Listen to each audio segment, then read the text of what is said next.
ಇತಿಹಾಸ ಪ್ರಸಿದ್ಧ ಕಾಪು ಶ್ರೀ ಹೊಸ ಮಾರಿಗುಡಿ ದೇವಸ್ಥಾನದಲ್ಲಿ ಶರವನ್ನವರಾತ್ರಿಯ ಪ್ರಯುಕ್ತ ಮಹಾಚಂಡಿಕ ಯಾಗ ಪೂರ್ಣಾಹುತಿ ಮತ್ತು ಭೂರಿ ಭೋಜನ ಸಂಪನ್ನಗೊಂಡಿತು.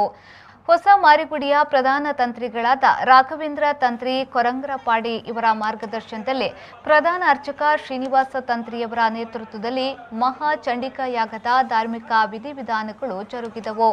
ಚಂಡಿಕ ಯಾಗ ಪೂರ್ಣಾಹುತಿಯೊಂದಿಗೆ ಸುವಾಸಿನಿ ಪೂಜೆ, ನವಗ್ರಹ ಪೂಜೆ ಹಾಗೂ ವಿಷ್ಣು ಪೂಜೆ ನೆರವೇರಿತು.